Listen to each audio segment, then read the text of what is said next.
Today, I'm with the first pick. It's never too early for a 2026 NFL mock draft.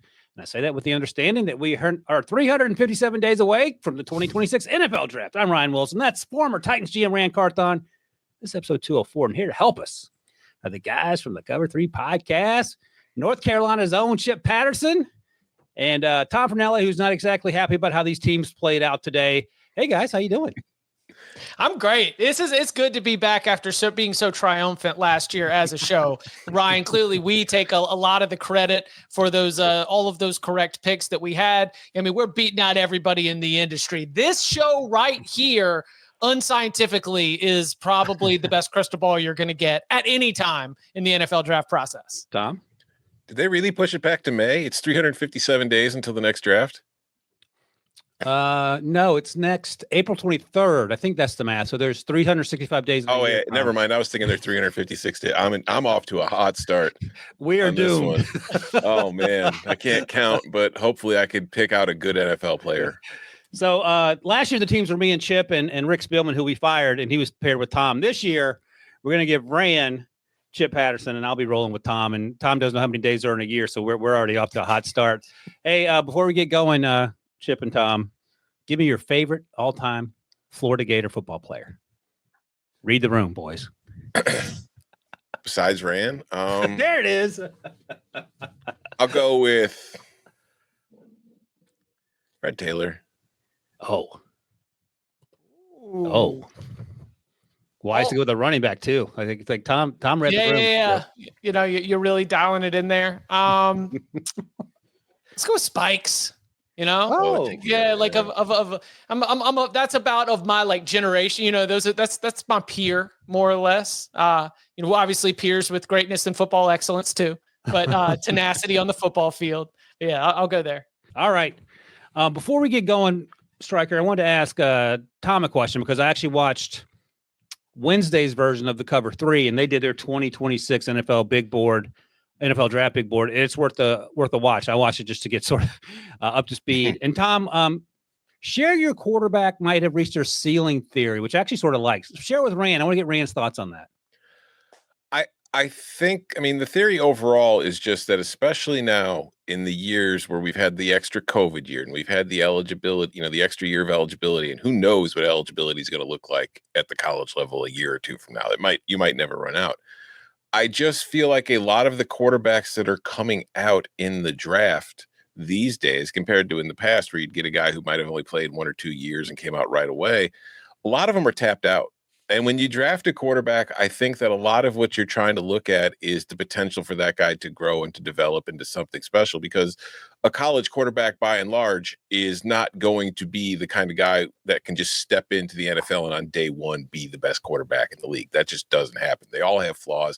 They all have things they have to learn. But I feel like it was started like, when you would draft a guy and there was still, you could look at, there's like a ceiling to what this guy can become. And let's look at Josh Allen. Very, very divisive prospect coming out of college because his accuracy was very poor while he was at Wyoming. But you looked at the size, you looked at the athleticism, and you looked at the arm, and you said, if this guy clicks, he will be incredible. And he clicked. He's been incredible. Whereas I look at the quarterbacks this year, like Cam Ward, very talented. I don't know how much room there is for growth. Shedeur Sanders is pretty much Shedeur Sanders. He's going to be who he is right now for the rest of his career in all likelihood. I just think that physically these guys have been tapped out a little bit. And I think it kind of impacts the way that we look at the QBs in the draft. Hey, Rand, what do you think about that? Just the physical, maybe they've reached their physical peak because they've been in school longer than they had been in the last 10, 15, 20 years. No, I've long had theory. And it depends on where you're playing, what conference you're in. Really, if I'm going to use my SEC bias and say that most fifth-year seniors come tapped out, right? Because the real ones leave as juniors. Mm-hmm. And then there are certain ones years to, improve your draft stock. But usually the fifth-year seniors you're getting with. That's why I went undrafted as a fifth-year senior, 1-year starter, and here I am on the podcast. It's a tale as old as time. Former GM ends up on this podcast. All right, so just to confirm, Chip and Rand versus me and Tom. Hey, Stryker, let's look at last year's draft real quick where me and Chip dominated. Thank you for not naming names to embarrass some of the people on this podcast. But way too early 2025 mock draft recap from 12 months ago. 15 of the 32 players picked in the first round in our joint effort, and 4 of the top 10 picks selected in the top 10. In fact, the first 4, Will Campbell, Michael Williams, James Pierce Jr., and Kelvin Banks were the first 4 picks. So we each deserve equal credit for that. As I look down the list quickly here, like Will Johnson was on the list. That's not crazy at the time, and certainly even up to the draft. Travis Hunter, Mason Graham, Emeka Ibuka, Shedeur Sanders. We all thought he was going to go there. Benjamin Morrison got hurt. He would have been a first-round pick. Abdul Carter, Colston Loveland, Malachi Starks, Deion Walker, who I contend had he been healthy, he would have been a top 32 guy because we were talking about him top 15 a year ago. Nick Scorton was on the fringe. Walter Nolan, Kenneth Grant, Ted McMillan, Tyler Booker, and Tyleek Williams, number 32. That was a deep cut. We did pretty good. Yeah, We were only the first podcast to mention Abdul Carter. I'm giving us credit for that. We discovered him. We've been dialed into the Penn State defense. Might have more today. We'll see. I was going to ask, coming off of last year, did you have him initially as an OLB or ILB? I had him as I just had him as like an ILB still. I knew that they were planning on putting him on the edge. They were going to try it. I don't even think they thought it was going to be as successful as it was right away. Because, I mean, it was nuts. Like you saw early in the season when they put him out on the edge and how good he looked out there. And then they were still moving him to the middle a little bit. But then I think that coaching staff was just like, why are we moving him back to the inside linebacker? Are you seeing him come off the edge as a pass rusher? Just leave him out there. Yeah, I just had him as a linebacker, and I think even as a line, we had him as probably 15 or 20, somewhere around there, like a later first round linebacker. And then the move to edge has him turned into one of the top picks in the draft. We had him 14, Chip. And by the way, Donovan Jackson's first game at left tackle when Josh Simmons got hurt was against Abdul Carter. And I was talking to Donovan at the combine. He goes, yeah, that was rough. I'm not going to lie. I got better after that, but that was a tough introduction to play a left tackle. And he ended up being a first round pick and well-deserved as well. All right, let's do this thing. Chip's got things to do, guys. The handsome team is picking first. So Tom, that's you and I. Woo-hoo. And these are reverse Super Bowl odds. So don't get mad at Stryker. He's the one that makes the Super Bowl odds. We're going in reverse order. Team picking first is the New Orleans Saints. And Tom, they drafted Tyler Shuck. Also, Tom, they could very much be in the quarterback search. Oh, they'll be in the quarterback search. Hey, let's have some ground rules here first. Are we or are we not in on Arch Manning coming out? 50-50. I don't think he will. I think we will look dumb if we don't have him and he's the 1-1. Fair enough. Okay. So fellas, Manning family history says that he would return. Correct. Peyton returned for his senior year. Eli returned for his senior year. This will be his first year as a full-time starter. I'm just going off of Manning history. But like you guys just said, we would look crazy if we didn't have him on this list. That is Rand angling for us not to take Arch Manning first overall. All right, Chip, Tom, you're the GM. I'm the assistant GM, so I defer to you, sir. I mean, Arch is not my QB1 right now. Okay. My QB1 is Garrett Nussmeier. I just like what he does as far as his arm strength and his footwork and his pocket presence and the fact that I've seen him play. Whereas with Arch, we've seen snaps of him playing in Texas's offense. He got a few starts when Quinn Ewers was out for a while with injuries. But the offense Texas was running with Arch was very limited because he's not full. They didn't really, his strengths aren't exactly the same as what they had to mold around what Quinn Ewers was dealing with. So it'll be interesting to see what Arch looks like once the offense is built around him. I do think talent-wise, he could prove to easily be the QB1 if he comes out. But right now, I lean Nuss. But the question is, would New Orleans not draft Arch Manning if Arch Manning was there and they had the number 1 pick? I'll ask you guys this, all three of you. Is there bad blood between Archie and the Saints? Not that I know of that would keep them from drafting his grandkid. Okay. I just want to make sure because I know that'd be a hell of a way to say we're sorry if there is. Well, you got to win. You can't go out there and let the kid get crushed. Well, and they are. Hey, if it was good for granddad, it's good for the grandson. Well, here, listen. You know what there definitively is bad blood between the city of New Orleans and the Mannings.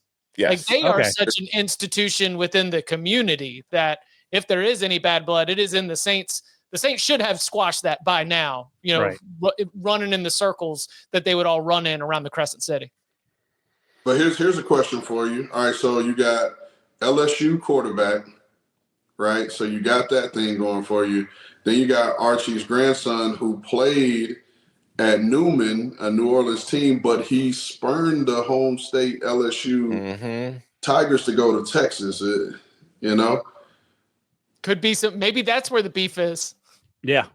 That could be. Are we drafting based on my opinion, or are we drafting? I'm a Nuss guy too. I would go Nuss. Let's go Nuss. Yeah. Bud Elliott turned me on a Nuss 12 months ago. I'm not coming off Nuss. Just don't play like you did in November, and then we'll be good. And now we put you guys in a predicament because you're the New York Giants. You trade up to 25 to get Jackson Dart.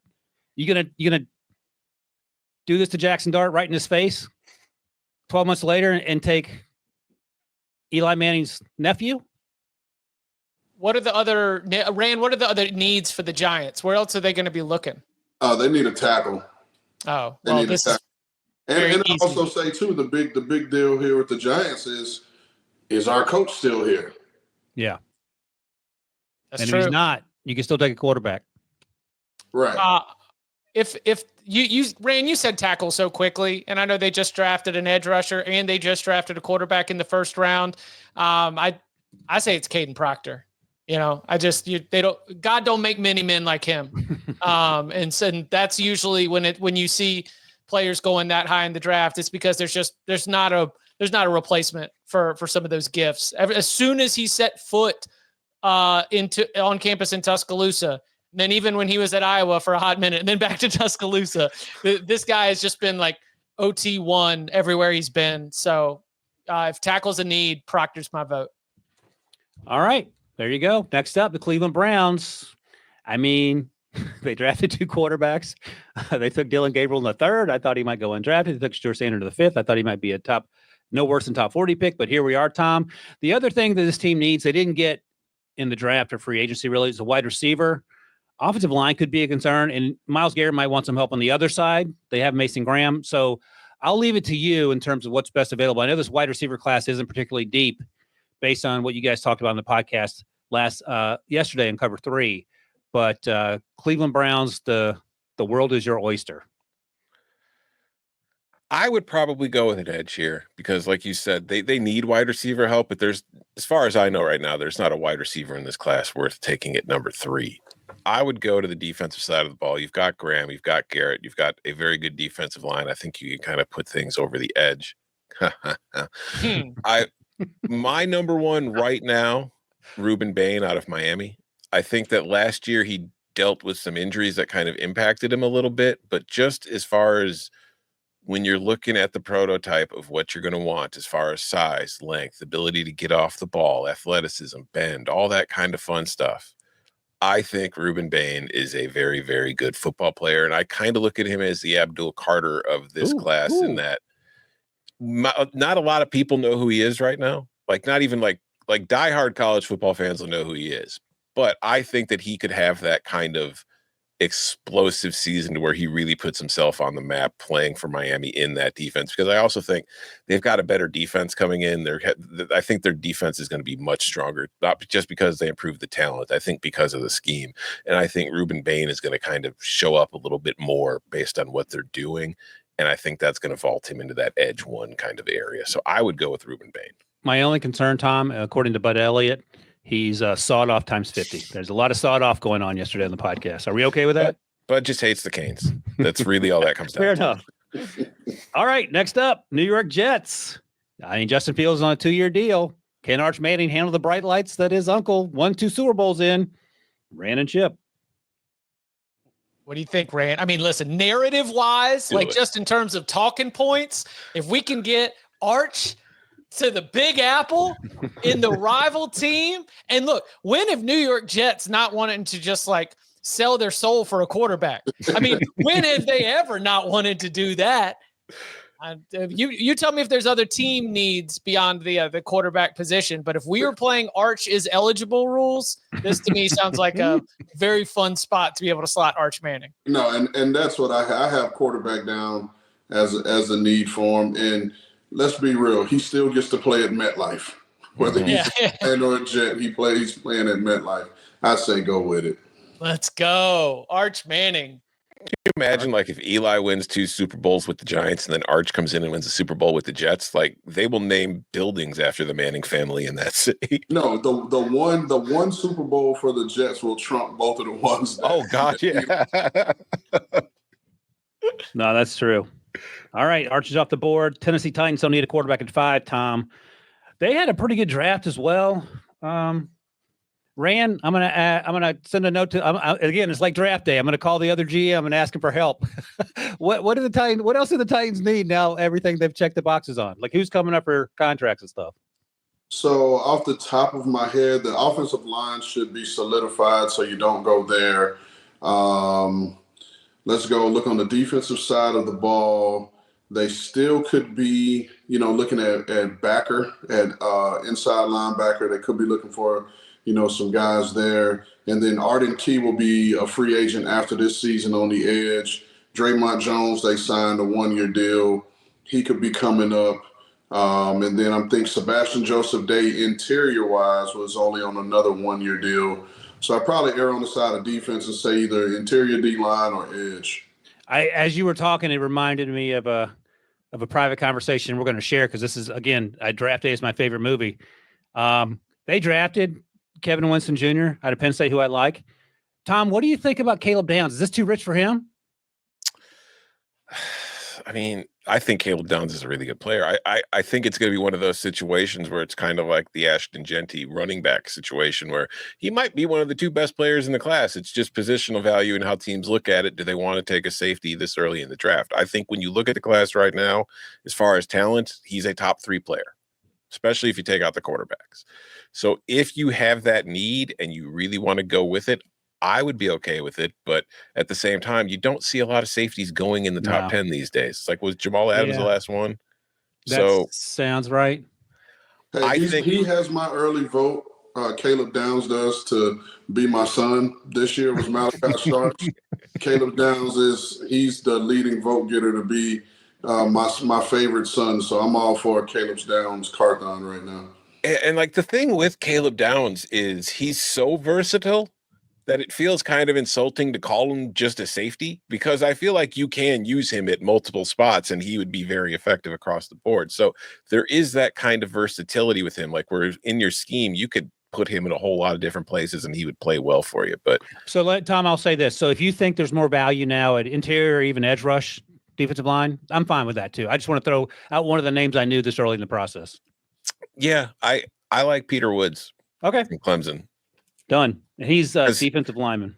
Yeah, he could play. You can kick him. He played edge last year for them. I think you could kick him inside too. Like, I think he gives you versatility along the defensive line, where he can give you pass rush off the edge or maybe inside the, against the guards and center.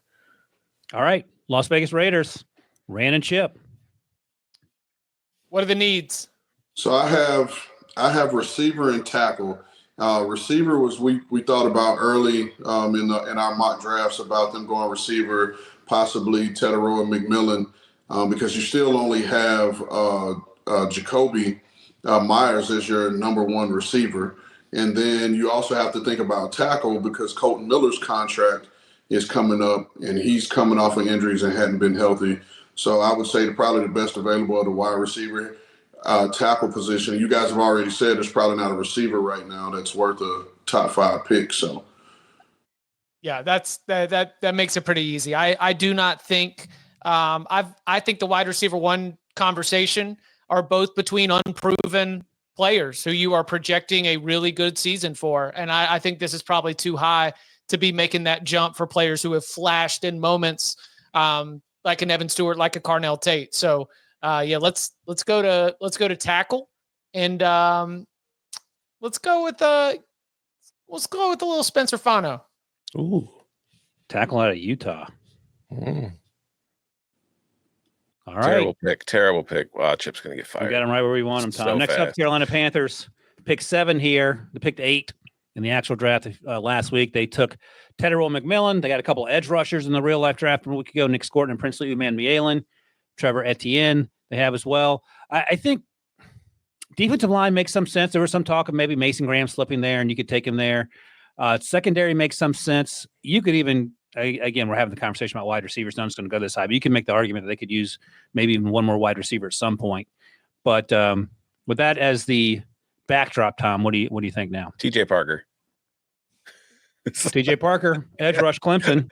Yeah. And by the way, I've taken a Clemson defensive lineman in our last 2 picks. This is a Panthers ass pick too. Dan Morgan just has been drafting SEC dudes, and you know, I know Clemson's like SEC adjacent, especially when it comes to the draft. And Tom is fulfilling the. Why are you shaking your head, Rand? No, you're either in the SEC or you're not. Yeah, like that. When we were at the Cam Ward Pro Day a month ago, Rand refused to put the Miami lanyard around his neck out of just sheer stubbornness. Also, Chip, Tom is fulfilling the over 6 Clemson first-round picks from your mailbag yesterday as well. That's what he's doing. I got that 13.5 alt line. I got to, I got to get that plus money payout. All right. Cleveland Browns, they have their second first-round pick because of the trade back with the Jacksonville Jaguars. So they now have 2. We took Bain, the edge rusher, earlier out of the U, and now you guys. Oh, we're back on the. No, I'm sorry. It's us. No, you guys are doing it. Yeah, sorry. Ooh, got ahead of myself. All right, with Bain in the hall, what's the next need, Rand? Well, we're right back at that receiver position. And again, if it's not receiver, corner is the spot because you have Newsome and Emerson. I think will both be free agents following the season. Can't say linebacker because they just spent the second round pick on the kid out of UCLA. Still have JOK.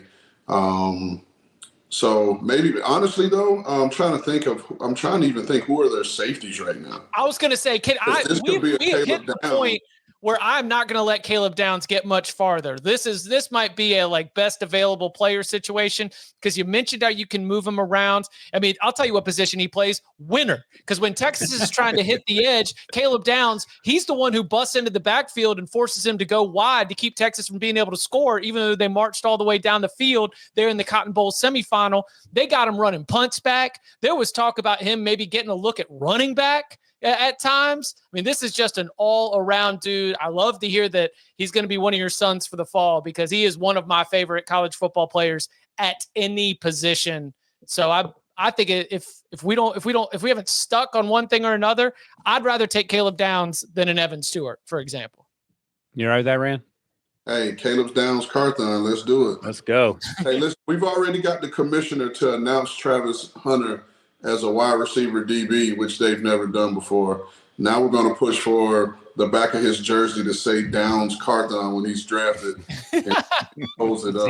CDC. And by the way, Ronnie Hickman and Grant Delpit are the current safeties in Cleveland. So Caleb Downs. Yeah, definitely Caleb Downs. Yeah. All right, the Colts are up, Tom. We are the Indianapolis Colts. I feel like if there's a quarterback that you like, that could be a serious consideration. I don't know if you guys, I don't know where I saw this, and I'm old, so I forget, but I love the idea of Riley Moss being their 5th round pick, and someone compared Riley Moss to equal parts Anthony Richardson and Daniel Jones, which I think is exactly who Riley Moss is. And it could be a situation where none of the three are in the quarterback room a year from now. So that's my starting point. But if you think there's other positions that make more sense or better value, Tom, I'm all ears to that too. Well, I mean, I do feel like if Anthony Richardson doesn't hit in 2025, your hand's been kind of forced at that point. Right. But I don't know if there's a QB here where it's like I'm dying to go get. Like, could they use a tackle? Because there is a tackle left I really like. Oh, yeah. Yep, absolutely. So Bernard Raimond out of Central Michigan I'm not sure if they're re-upped him or not, but he was 25 coming out of his draft class 3 or 4 years ago. So that's a consideration. They do have Braden Smith, but you can never have enough offensive tackles, and I would certainly be okay with that. Just let me double check. And they drafted Jalen Travis out of Iowa State in the 4th round, but there's no guarantee that he's going to be a starter anytime soon. I just think Francis Mauigoa is a ready-made NFL right tackle. All right. I thought he took a huge leap last year at that spot, particularly as a pass blocker. But I just think that, if we see him make that kind of growth in his 3rd season, like that he had last year, this is going to be a guy that could be in the running for, the first tackle taken. Out of the U. I'm have no issue with that on any level. Fully embrace it, fully endorse it. All right, we'll do pick 10 here before we take a break. The Seattle Seahawks. And the Seahawks, I don't want to say they went chalk. They got Eman Wari in the second round, which you thought was going to happen. Gray Zabel felt like a Seahawks pick, so they addressed the offensive line in the secondary. And they got Elijah Arroyo, the tight end, who feels like, an upgraded version of Noah Fant. The quarterback situation, Sam Darnold, quotations mark for now. So that's where they currently find themselves in Seattle. Yeah, so as your pro director, getting team needs, they just crushed our hopes of getting a tackle here, because that's where, unless there's another tackle, you like this high, because I do think that they're going to, Abe Lucas, I think, will be a free agent after the season at right tackle. Charles Cross, I'm pretty sure he's close to getting an extension. And then too, I think they still need an outside X vertical receiver, because I think Jackson Smith and Jigba and Cooper Kupp are kind of the same guy to me and don't really threaten you on the perimeter. So for me, the two biggest ones are tackle and wide receiver. And what did they do in the draft in terms of inside linebacker? So they got here we go, linebacker. They did not get an off-ball linebacker in the draft. And that could be another spot, because Mike McDonald, so he's got his safety, because I saw something the other day where they said they plan on using Eman Wari like Kyle Hamilton. And then now they're going to need a running mate for Ernest Jones, their backer that they just signed to a multi-year deal. So he's going to need a running mate next to him. So I will admit that one of the positions where it's a little bit of a weakness is, sometimes I will force through the scheme fit, right? Like, I just believe football players are football players, and I say that with no high-level football playing experience. But there is a player on one of the most talented rosters in the country at the linebacker position that I love. And I think that at 10, we got a chance here to be able to get something somewhat appropriate positioning.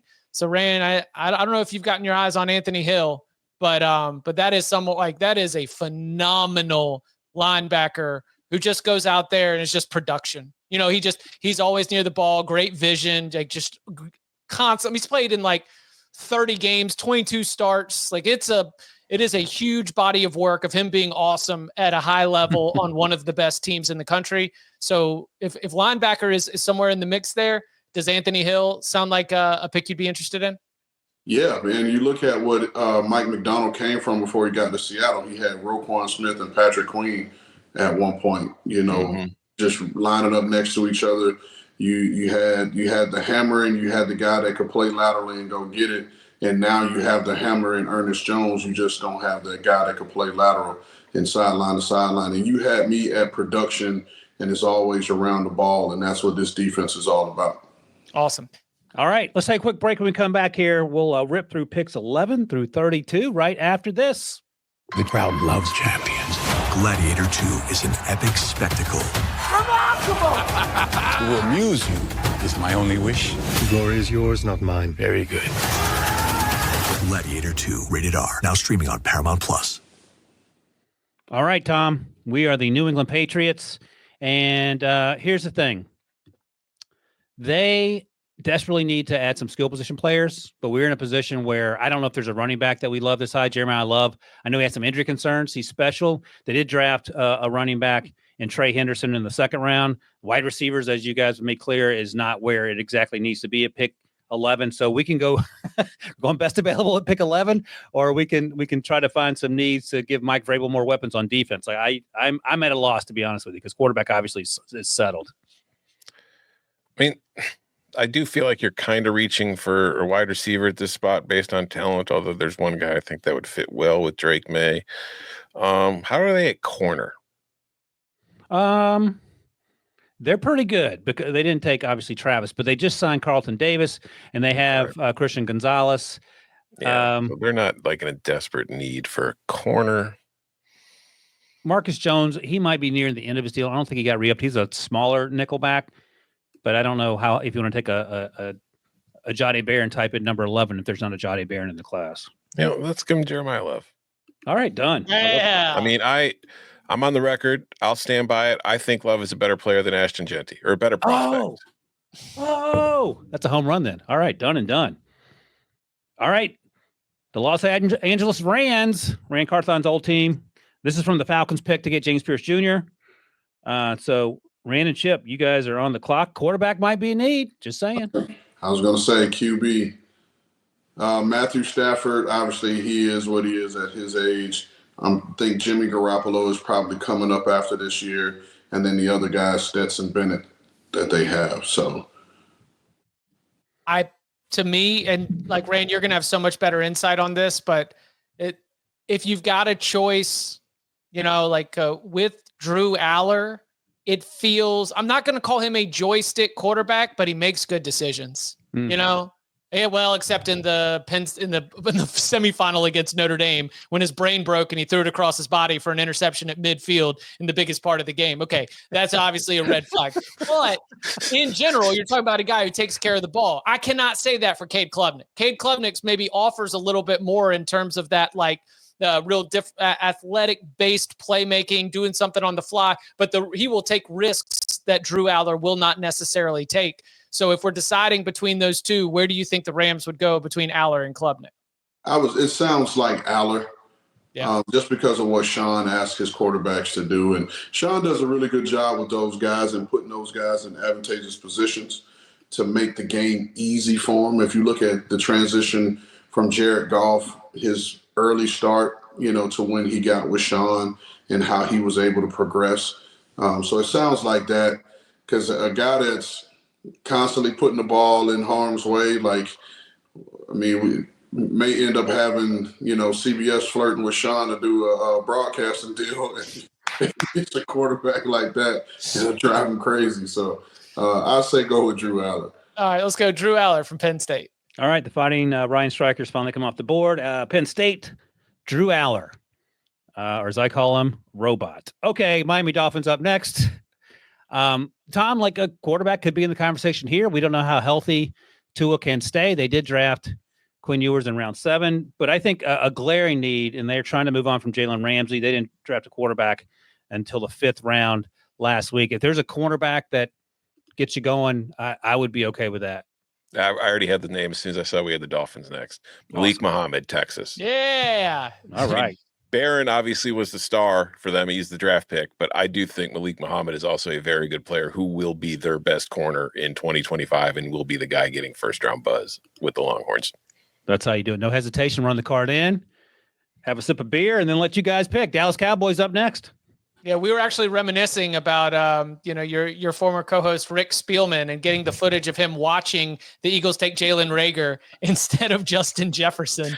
Great moments in NFL draft history. He gets so angry about that. I wasn't angry. I wasn't happy about the Jalen. It was something else. Okay, sure. Oh, okay. Okay. You having the same reaction as Zimmer and as everybody else on that Zoom call. Okay. All right, Rand, what do we need for the Cowboys? They still need that receiver. All right. Is it too early? 14? I don't think so. Okay. 14? Where I'm going. That's not where you would go? I'm just saying, I know where I'm going on the wide receiver board. Oh, like you're dialed into it? Well, who would it be? Let's make this is this more competition or education? Well, Rand helped me out earlier with the Titans pick, so we owe you a favor. We've got a couple phone of friends. Yeah. All right. How do you feel so confident? Who are you dialed in on right there? He's not the first name on that list. He's not the second, third, fourth, or fifth either. Are you saying Carnell Tate? I've got Evan Stewart and Carnell Tate and Nick Anderson. Those are the 3 players. Carnell Tate. I like that. Okay. Because Carnell Tate's got more size than Stewart does. Yeah. I just think that he's a good complement to what they have with CD. Okay. Right. I didn't have any good reference there, but I know Carnell Tate's got more like physical tools than Stewart does. But yeah, let's do it. Carnell Tate. All right. Wide receiver U continues to be wide receiver U. Next up, Tom Weir, the Arizona Cardinals. They have crushed the last 2 drafts. They got Walter Nolan, Will Johnson in round 2, and then Jordan Burch in round 3 last week. It's wild to say this team doesn't have a ton of needs. So if there's a best player available that strikes you, I'm all ears for that. Well, I'll help you guys a little bit. What do you got? There's been a recent rumor that they're shopping Zaven Collins. Okay, so off ball. Yeah, well, they moved him to the edge. Okay, there we go. So that could be a spot potentially. So right, they got Jordan Burch, Darius Robinson, and then Walter Nolan's going to play inside. But that you can never have enough edge rushers. So let me know what you're thinking, Tom, in terms of things that pop out to you. If we want to go edge, I'm stuck between two guys. I'm trying to figure out like what they kind of look for in Arizona. What are their The last two guys they drafted were 6'5", 280. Yeah, see, that's what I was thinking. That's why I'm stuck between Overton and Deny Dennis Sutton, because both of them kind of fit that bill. Mm-hmm. And I think it could easily just come down to which one has the better season. I like them both. I will go with Overton just because he seems to be higher on the consensus boards. Done. Love it. Thank you, Rand, for that. Now we owe you another phone a friend. Thank you. All right, guys, don't mess up my Pittsburgh Steelers. They might need a quarterback. Thank God Drew Eller's off the board up to hear that. You got Aaron Rodgers for like the next 5 years. He's going to be there forever, bro. I'm a Bears fan. All right, Rand, what do you think? Is it quarterback? Yeah, I was going to say we should acquiesce and let Ryan make this pick just by himself. I will just say this. I will unsolicited. I'll be the telemarketer making the phone call to your end. A guy that I watched yesterday and that I absolutely love, and you guys mentioned him briefly on the podcast, Cover 3 podcast. My guy, Mendoza from Cal, transferred to Indiana. Mm-hmm. He, to me, is what Tyler Shuck was supposed to be. Big arm, 6'5". He's a better athlete than you might think. I don't know if he's going to go to the side, but that's just my 2 cents. By the way, Nico Yamaliava, is he going to be out, or are we just trying to hope that he gets his family in order? In terms he's got a lot of developing left to do. Okay. I think talent-wise, he's got what you want. We need to see him develop and grow up a little bit as well. For what it's worth, that is going to be, if he comes out this year, that should be interesting, this whole draft process and how he handled the exit from Tennessee. That is going to be an interesting thing to follow. 100%. All right, so you guys can do what you want, but I'm a Francisco Mendoza. I hear that Ryan's a real big Carson Beck guy. I'm sure he would love to see him in a Steelers uniform. No, we don't want bad vibes back. No. We don't want bad vibes back. We don't want Nico. No. I think we just got to take the guy who just he does it all for the paw, And we continue to charge 13.5 first-round picks for Clemson Tigers. Come on down, Cade Klubnik. Cade Klubnik. All right. Hope you're right, Chip. I don't want to hold this against you. Oh, perfect. Next up, Tom, Chicago Bears. We don't have to go through the needs here, Tom. You know what's up. Darn, Caleb Downs didn't fall to 17 because I was going to say they could use him. I think you look at them. They are going to need to. I'm assuming that edge rusher will still be a need for the Bears after this year. I'm assuming they would be in the market for a corner after this year. So I think those are the two positions I would really be looking at. And as far as what's available, I mentioned, when we just made the Overton pick a couple picks ago, if you look at Dennis Allen's defensive history, there's also a certain type of edge rusher he likes, and Deny Dennis Sutton fits that. So I will take Deny Dennis Sutton for the Chicago Bears. Golly, two of Strikers guys off the board. Penn State represent. All right, next up, Tampa Bay Buccaneers. Sorry, Denver Broncos, my bad. Chip and Rand, you guys are the Denver Broncos. Another team that somehow has very few needs after drafting Bo Nix. Wrap your brain around that. I can't. What do you think, Rand? I say the biggest need is probably linebacker, inside linebacker. And some of that has to do with, I don't know if you guys just saw, but Dre Greenlaw is hurt right now and supposed to miss 8 weeks or so. And so his injury history is a bit of a concern. And I'm not quite sure how his deal is structured. But because of that history, I'm pretty sure they could get out of it pretty quick if he can't stay healthy, which will still leave them with a need at inside backer. So I'd go inside backer. Come on down, C.J. Allen, linebacker out of Georgia, had a really, really good sophomore season. And that Georgia defensive front has turned over a lot. I think that's another example of someone who I am projecting because I like them as a player. but I'm picking because I like them as a player, but I'm also projecting that it is just going to be so easy for the NFL to see another blue chip, super productive, like really talented Georgia linebacker on the board, and they're not going to let him get out of the first round. All right. I love it. Next up, Tampa Bay Buccaneers at 19. They got Emeka Ibuka, then Benjamin Morrison, and they got Jacob Parrish, the undersized corner out of Kansas State. And then they drafted 2 edge rushers in rounds 4 and 5, Tom. I think they can still use an edge. Their offensive line looks to be in pretty good shape. Their wide receiver core looks to be in pretty good shape now with maybe you could add another guy if there's a guy here around this range that makes sense because Mike Evans and Chris Godwin are still pretty long in the tooth. Chris Godwin's coming off the injury, even though they do have Emeka Ibuka. So I would say maybe defensive line edge rush and then maybe wide receiver. Or if there's the best available that's catching your eye, I'm certainly down for that too. Do you feel like they would want a corner who could maybe, is good in pass coverage, but you can also put him maybe in the slot and he'd help out in run defense? Do you feel like that's something that Todd Bowles would appreciate? Rand, I would defer to you, but that feels like something Todd would be all in on. Yeah, absolutely. And who's the corner that they took in the draft? Benjamin Morrison out of Notre Dame. Yeah, because I was just thinking, because I'm not quite sure. I think Jamel Dean may be a free agent after the season. Okay. Mm-hmm. And so, having Benjamin Morris and Jamel Dean, like they're going to physically just punch people in the face at the line of scrimmage and not allow them to get off. So, yeah, they probably would look to have a more of a nickel. Well, but then again, Antoine Winfield Jr. kind of plays some of that too. But you allow him to kind of man the post and take some of the heavy lifting off of his plate because he has dealt with injuries too over the last couple of years. So, yeah. Yeah, I don't know if it's it might not be the biggest need, but when I watch Avion Terrell, he just seems like kind of a Todd Bowles corner. Why did I know it was going to be a Clemson guy? I just go Tigers, go. It's just, nothing like running down that hill and touching Howard's Rock, just to do my favorite traditions. But no, he strikes me as like when I watch him, it's like, okay, that's a Todd Bowles corner. Okay, done. He does a lot of the things you see Todd Bowles have his corners do. By the way, as an old person, I pray for Dabo every time he goes down the hill that he doesn't. Oh, he's going to hurt himself one of these days. He's going to hurt himself without question. Like, slow down, man. Get one of those parachutes on your back. All right, he is going to blow an Achilles and just go tumbling down that hill, and I'm going to be like, oh, no. I feel some sarcasm in your voice there, Tom. All right, pick 20. If Dabo blows his Achilles, I will feel bad for it. Yeah, I will not be taking pleasure in it. I was trying to race right through that so you couldn't rebut. Houston's at pick 20, and we'll take a break here after pick 20.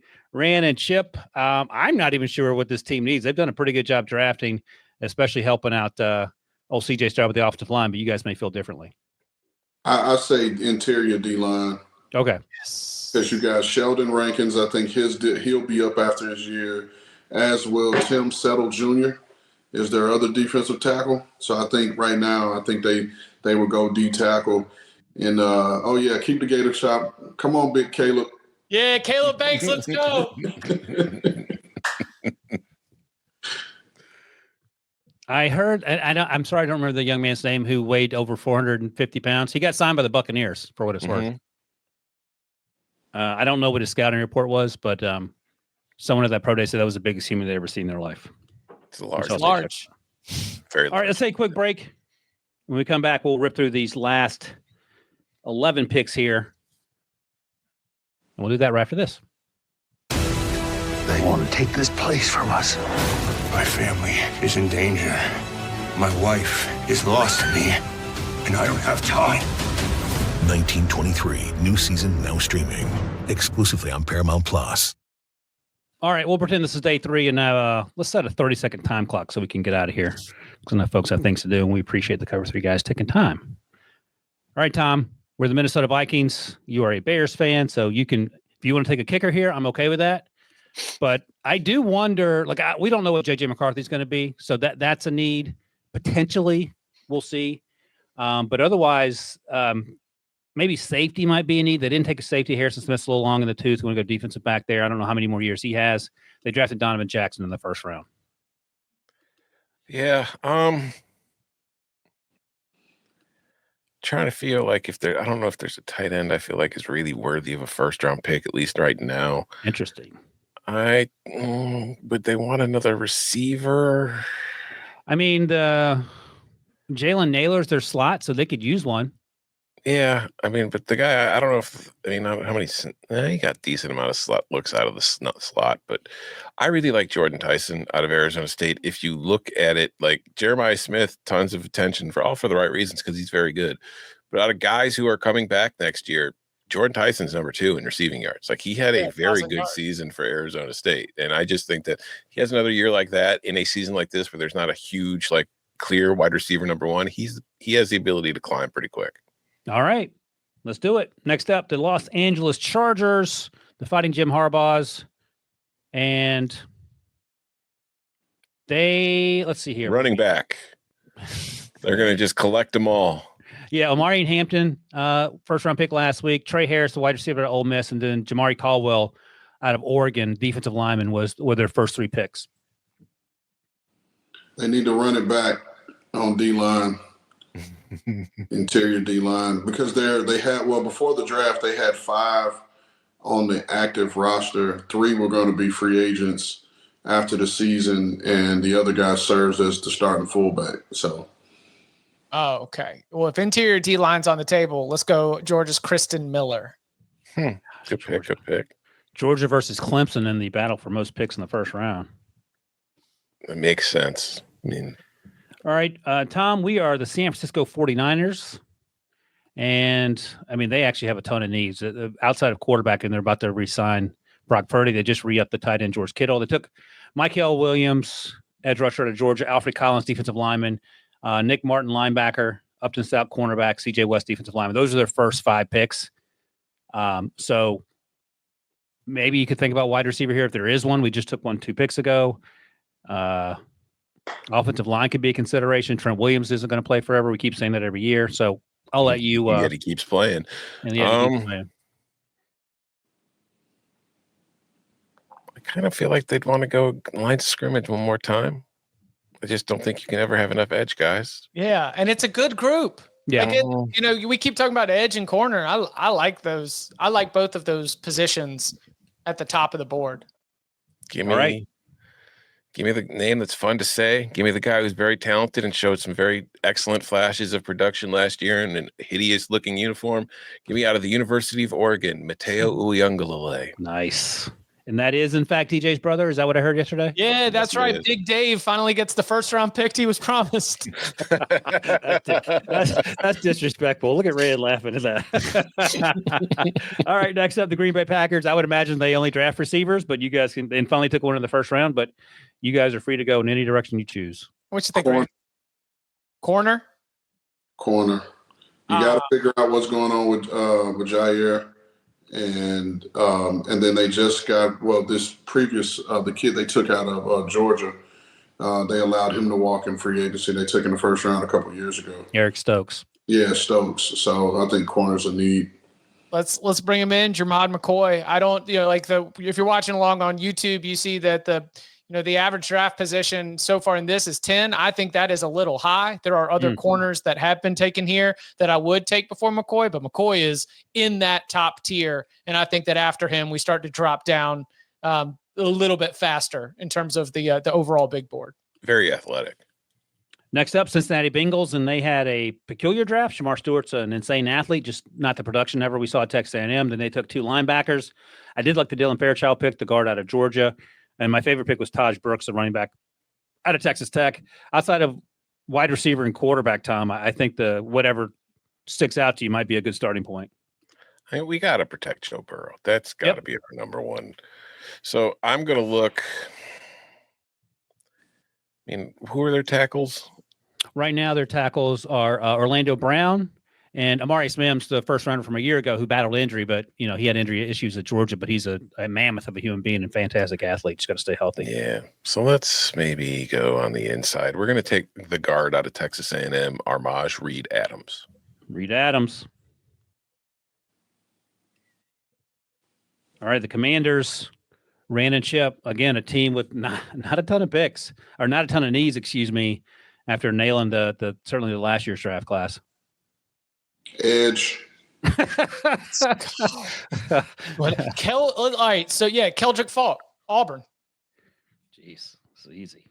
Yeah. Again, just like I've got just overall a lot of these edge guys, a lot of these corners. They're just, I think they're all very, very good players.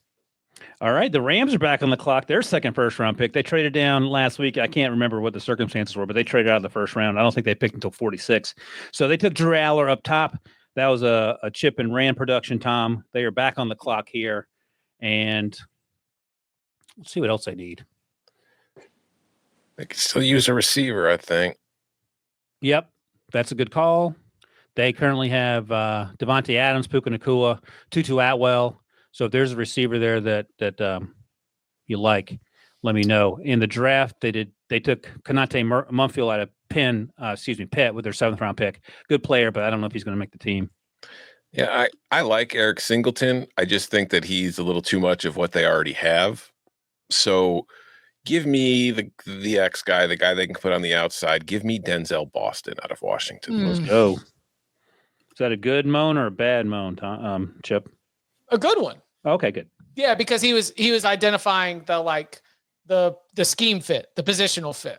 That was a Yeah, we take our job seriously over here. So next up, the Detroit Lions at pick 28, and they traded 2 third-round picks to move up to get my guy Isaac Tesla out of Arkansas. I love that.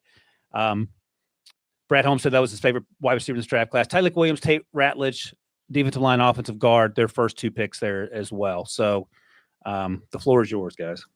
Edge. You just sit in the back with a sign, you just hold it up. Well, you know what? That's great because I haven't run out of options on my board. Come on down, David Bailey. David Bailey, you see this little Stanford logo. That's not where he will be playing because as soon as the head coach got fired, he got the ability to hit the portal whenever he wanted. And he went where the money was, and I do not fault him for it. He will be at Texas Tech. And this is one thing I love about it. That means he is going to have a lot of reps, a lot of snaps per game against Big 12 offensive lines, which means he's going to go and wreck shop. So David Bailey is going to have a ton of production this year, permitted he stays healthy as always. He's a very talented player. Let's go David Bailey. I've heard through the grapevine, but that I mean our buddy Cooper Tagner, that Texas Tech might be legit this year. Is that fair? I mean, they've got a really good transfer class coming in, but that's the thing with transfers we've seen. You can either hit and have an incredible season, or you can miss and have a terrible season. Florida State's had one of both so far. Use them as a good point. That's a good point. Ole Miss on defense last year too. Those guys probably should have been undefeated, and they were. All right, we are the Kansas City Chiefs. I mean, I thought they crushed this draft. They got a left tackle of the future in Josh Simmons if he's healthy. I suppose defensive line could be an option. Tom, through someone there. Maybe the secondary, like the safety position, like they have Jaden Hicks and Brian Cook, who are 2 young, good players. Like there's not a lot that stands out to me as a concern. Maybe if there's a tight end here that you think, but again, they seem to find these guys like walking around the street. This is just for me. This is a talent thing. This is the guy I think will be good. I don't whether Kansas City needs him or not.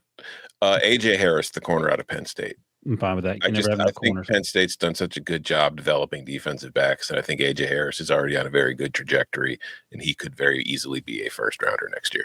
Congratulations, Striker. That's 3 Penn State guys. So we are definitely on another planet than the one we're currently on. Brought a bunch of dudes back. And like, didn't AJ start at Georgia?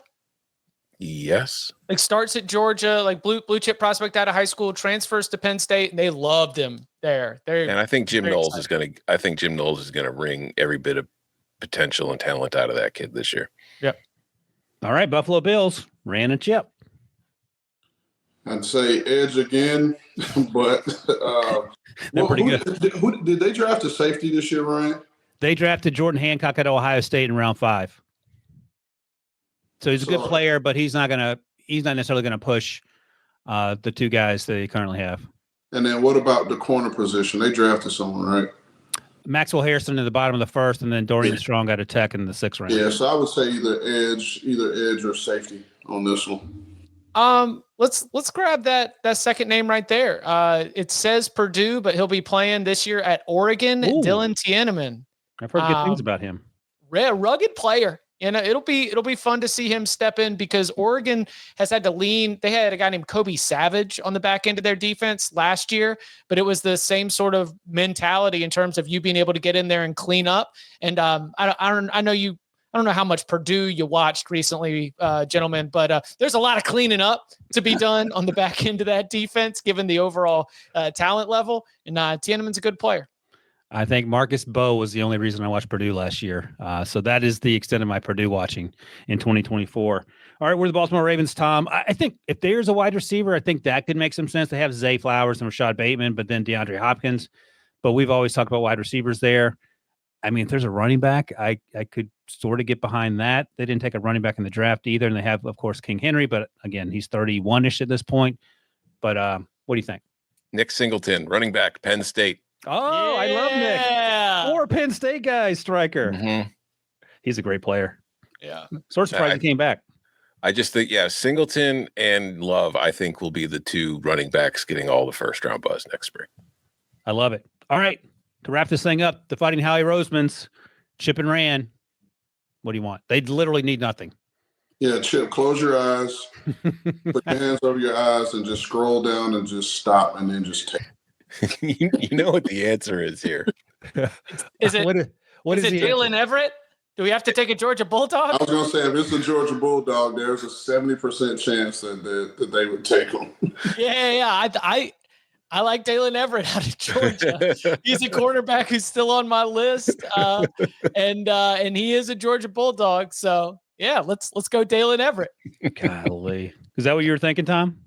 No, but I think that's a good pick. I was thinking Deontay Lawson just because it's an Alabama linebacker who just kind of fell into their lap at the end. Kind of like Jahad Campbell. After they took Jahad Campbell, so they'd take Jahad's replacement too. Well, this is the thing about Deontay Lawson, because Deontay Lawson is one of my favorite players right now. But to Rand's point earlier, he's going to show up to the NFL with a lot of miles. Yeah. You know, 4 years of playing a lot of Alabama football. Right. So, you know, that'll be something to see if it becomes an issue during the process. All right, guys, we'll go ahead and declare the winner. Tom and I won, but I appreciate you and Rand trying, Chip. I love having the Cover 3 guys on every year. So thanks for taking a little time out, guys. And if you love college football, check out Cover 3. Also, Danny Cannell and Bud Elliott. But that is it for us here today. We'll be back twice next week and for the foreseeable future. So for Tom and Chip and Rand, I'm Ryan Wilson. Thanks to Stryker for producing. Thanks to all you guys who watch, listen, and comment. And we'll see you in the next one.